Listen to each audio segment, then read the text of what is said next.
आज की तारीख है 8 दिसंबर 2025 और ठीक 8 दिन बाद 16 दिसंबर को देश के 12 राज्यों में एक बहुत बड़ी हलचल होने वाली है। इन राज्यों में चल रही है SIR प्रक्रिया, मतलब समरी इंटेंसिव रिवीजन, और उसकी ड्राफ्ट लिस्ट जारी होगी। और ये सुनने में जितना भारी लगता है, हम्म। इसका असर उससे कहीं ज्यादा बड़ा हो सकता है। बिल्कुल। इसका मतलब सीधा सा है मतदाता सूची की ऐसी जांच जिसमें हर नाम को बड़ी बारीकी से परखा जा रहा है।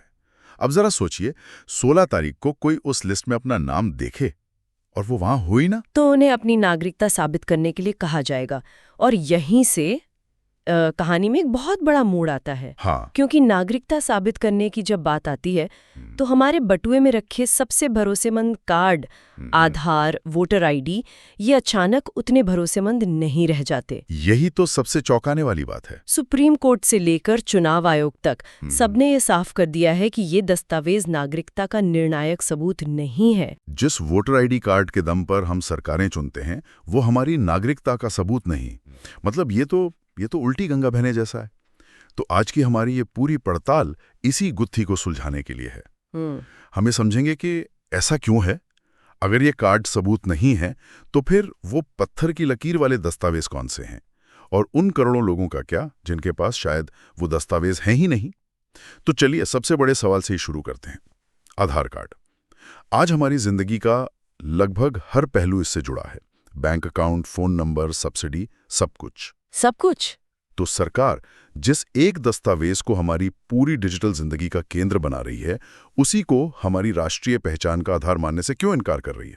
देखिए, ये विरोधाभास तो लगता है, लेकिन इसके पीछे अधिकारियों का एक बहुत साफ तर्क है। उनका कहना है कि आधार कार्ड नागरिकता का नहीं, बल्कि निवास का प्रमाण है। निवास का? हाँ, यानी ये बताता है कि आप भारत में रहते हैं, ये नहीं कि आप भारत के नागरिक हैं। स्रोत में इसकी तुलना एक ऑफिस के आई कार्ड से की गई है, जो बहुत सटीक बैठती है। अच्छा। जैसे आपके ऑफिस का आई कार्ड ये तो साबित करता है कि आप उस कंपनी के कर्मचारी हैं, लेकिन ये आपको कंपनी का मालिक नहीं बना देता। सही बात है। उसी तरह आधार कार्ड आपकी पहचान बताता है, आपकी नागरिकता नहीं।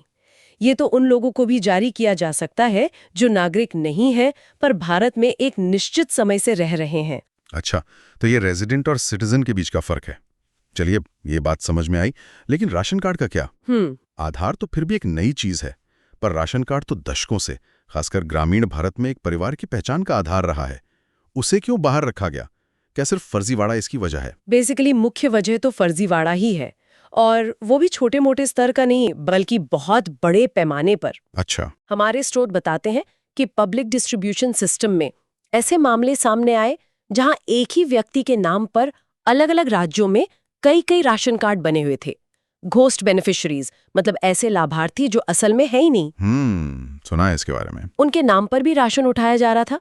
तो जब एक दस्तावेज की विश्वसनीयता पर इतने बड़े सवाल उठ चुके हों, तो उसे नागरिकता जैसे संवेदनशील अधिकार का आधार बनाना बहुत जोखिम भरा हो जाता है। ठीक है, राशन कार्ड की बात समझ आती है, लेकिन अब आते हैं उस दस्तावेज पर जो सबसे ज्यादा चौंकाता है, वोटर आईडी कार्ड।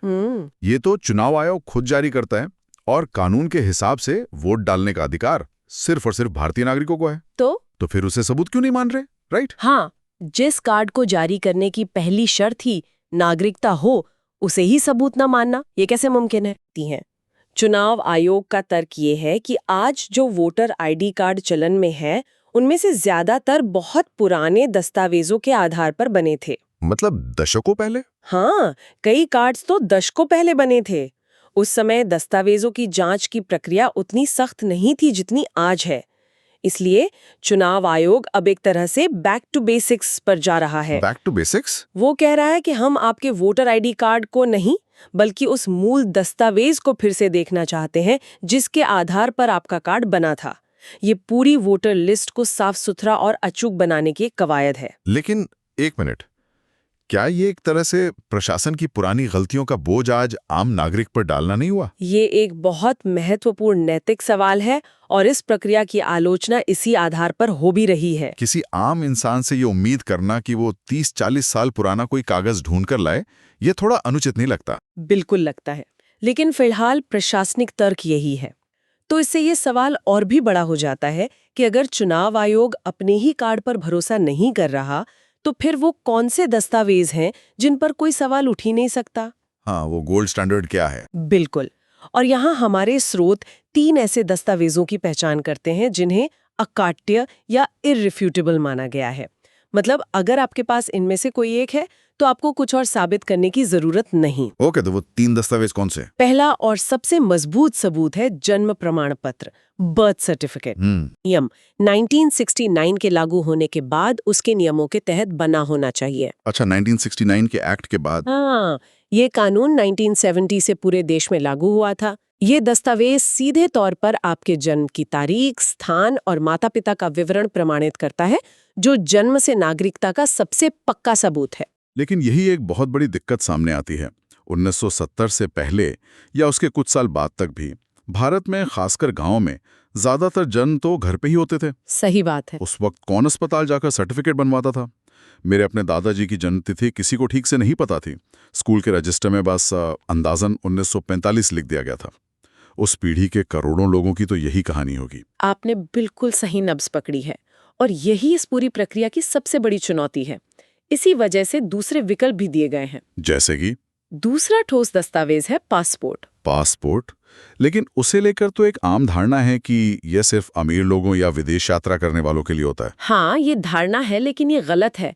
पासपोर्ट नागरिकता का एक बहुत ही पुख्ता सबूत है। ऐसा इसलिए क्योंकि पासपोर्ट जारी करने की प्रक्रिया बहुत सख्त होती है। पुलिस वेरिफिकेशन से लेकर आपके हर दस्तावेज की गहन जांच होती है।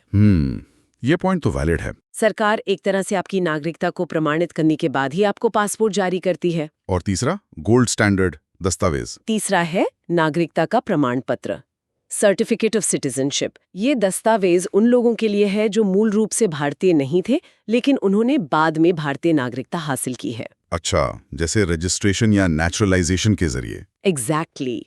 चूंकि ये सर्टिफिकेट सीधे केंद्रीय गृह मंत्रालय जारी करता है, इसलिए ये नागरिकता का अंतिम और अकाट्य प्रमाण माना जाता है। तो ये 3 दस्तावेज हो गए, जन्म प्रमाण पत्र, वो भी शर्तों के साथ, पासपोर्ट और नागरिकता प्रमाण पत्र। लेकिन जैसा हमने अभी बात की, एक बहुत बड़ी आबादी ऐसी होगी जिसके पास इन तीनों में से एक भी नहीं होगा। हाँ, ये सच है। तो क्या उनके लिए सारे रास्ते बंद हो जाते हैं? वो क्या करेंगे? नहीं, रास्ते बंद नहीं होते।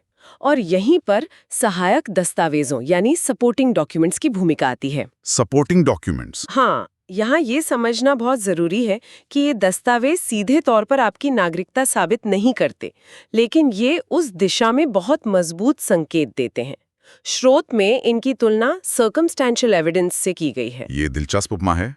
मतलब जैसे किसी केस में अगर सीधे तौर पर कोई गवाह ना हो तो पुलिस परिस्थिति से जुड़े सबूत इकट्ठा करती है। बिल्कुल, जैसे कि मौके पर आरोपी का फोन एक्टिव था, उसकी गाड़ी वहां देखी गई थी वगैरह।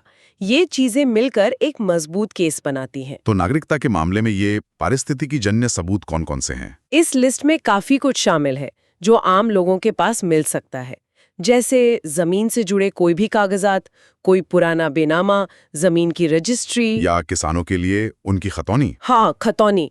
ये दस्तावेज दिखाते हैं कि आप या आपका परिवार इस जमीन पर लंबे समय से हक रखता है। इसके अलावा शिक्षा से जुड़े दस्तावेज बहुत अहम है, खासकर 10वीं की मार्कशीट या सर्टिफिकेट। उसे इतनी अहमियत क्यों दी जाती है? की जन्म तिथि आधिकारिक तौर पर दर्ज होती है। और अगर किसी ने 10वीं तक पढ़ाई नहीं की हो तो? उनके लिए भी विकल्प है। स्कूल छोड़ने का सर्टिफिकेट, जिसे हम ट्रांसफर सर्टिफिकेट टीसी कहते हैं, वो भी एक सहायक दस्तावेज है। अच्छा। फिर वित्तीय दस्तावेज आते हैं, जैसे एलआईसी की कोई पुरानी पॉलिसी, डाकघर या बैंक की पासबुक जिसमें सालों का रिकॉर्ड हो। अगर कोई सरकारी नौकरी में रहा है तो उसका सर्विस रिकॉर्ड एक बहुत ही मजबूत सहायक दस्तावेज है। मूल रूप से कोई भी सरकारी या अर्ध सरकारी दस्तावेज जिसमें आपका, आपके माता पिता या दादा दादी का नाम और भारत से उनका संबंध स्थापित होता हो, वो सहायक दस्तावेज की श्रेणी में आ सकता है। यहाँ एक बहुत जरूरी बात पर जोर दिया गया है जिसे नजरअंदाज करना मतलब बड़ी मुसीबत में पड़ना हो सकता है। वो ये कि इन सभी सहायक दस्तावेजों में नाम, पिता का नाम, पता, जन्म तिथि सब बिल्कुल एक जैसा होना चाहिए। बिल्कुल एक रूपता, मतलब कंसिस्टेंसी, इस प्रक्रिया की आत्मा है। अगर मेरे 10वीं के सर्टिफिकेट में नाम विकास कुमार है और बैंक पासबुक में विकास के, तो ये एक समस्या बन सकती है। हाँ, ये एक समस्या बन सकती है। जरा सी भी गड़बड़ी, चाहे वो एक स्पेलिंग की गलती हो या उम्र में 1-2 साल का अंतर, वो शक पैदा कर सकती है, आपके दावे को कमजोर कर सकती है। तो मतलब अब हर परिवार में किसी एक को अपने परिवार का रिकॉर्ड कीपर बनना होगा। बिल्कुल, एक तरह का आर्काइविस्ट, एक फाइल बनानी होगी जिसमें परिवार के सभी सदस्यों के सारे दस्तावेज सहेज कर रखे हों। समय समय पर उनकी जांच करनी होगी। अगर कोई गलती है तो उसे भगदड़ मचने से पहले ही ठीक करवा लेना चाहिए। पारिवारिक आर्काइविस्ट, ये एक नया रोल है जो आज के समय में बहुत जरूरी लग रहा है। चलिए, अब एक और अहम सवाल पर आते हैं। ये सारी प्रक्रिया, जैसा कि आपने शुरू में बताया, चुनाव आयोग के मतदाता सूची की समीक्षा से शुरू हुई, है ना? तो क्या इसका मतलब ये है कि नागरिकता पर अंतिम फैसला लेने का अधिकार भी चुनाव आयोग के पास ही है? नहीं, बिल्कुल नहीं। और ये एक बहुत बड़ी गलतफहमी है जिसे दूर करना बेहद जरूरी है। अच्छा। हमारे स्रोत इस बात को पूरी तरह साफ करते हैं कि चुनाव आयोग का काम सिर्फ मतदाता सूची को तैयार करना और अपडेट करना है। वो ये सुनिश्चित करता है कि लिस्ट में सिर्फ योग्य नागरिक हों, लेकिन देश का नागरिक कौन है और कौन नहीं, ये तय करने का अधिकार उनके पास नहीं है। बिल्कुल नहीं। किसी की नागरिकता को रद्द करने का अधिकार चुनाव आयोग के पास है ही नहीं। तो फिर ये अंतिम अधिकार किसके पास है? ये अधिकार भारत में सिर्फ और सिर्फ केंद्रीय गृह मंत्रालय यानी मिनिस्ट्री ऑफ होम अफेयर्स के पास है। ओके। नागरिकता से जुड़े सभी मामले, चाहे वो नागरिकता देना हो या किसी जटिल मामले में फैसला करना हो, ये सब गृह मंत्रालय के अधिकार क्षेत्र में आता है। चुनाव आयोग तो बस नियमों का पालन करता है, वो नियम बनाता नहीं है। तो इस पूरी चर्चा का निचोड़ क्या निकलता है? ऐसा लग रहा है कि अब एक नागरिक और राज्य के बीच का जो रिश्ता है वो भरोसे से ज्यादा दस्तावेजों पर आकर टिक गया है। हाँ, ये इस पूरी प्रक्रिया का सबसे बड़ा और दार्शनिक निष्कर्ष है। पहले ये काफी होता था कि आप यहाँ पैदा हुए, आपके पुरखे यहाँ रहते थे, पर अब लगता है आप कौन हैं या आप नहीं, आपके हाथ में रखा कागज तय करेगा। सही कहा। राज्य और नागरिक के बीच का जो अलिखित सामाजिक अनुबंध था, वो अब एक लिखित और दस्तावेजी अनुबंध में बदल रहा है। विश्वास की जगह अब प्रमाण ने ले ली है। तो आज की इस पड़ताल से कुछ बातें शीशे की तरह साफ हैं। पहला, दस्तावेजों की एक पूरी हायरार्की है। एक पदानुक्रम है। सबसे ऊपर गोल्ड स्टैंडर्ड दस्तावेज हैं और उनके बाद सहायक दस्तावेज। दूसरा, आधार और वोटर आईडी जैसे हमारे सबसे आम पहचान पत्र, वे नागरिकता के निर्णायक सबूत के तौर पर पर्याप्त नहीं है। वे आपकी पहचान तो बताते हैं पर नागरिकता की गारंटी नहीं देते। और तीसरा, और शायद सबसे जरूरी सबक, अपने और अपने परिवार के सभी दस्तावेजों को अपडेट रखना, उनमें हर जानकारी का एक समान होना अब पहले से कहीं ज्यादा महत्वपूर्ण हो गया है। नाम की स्पेलिंग से लेकर जन्मतिथि तक हर छोटी बड़ी जानकारी का मिलान होना ही चाहिए।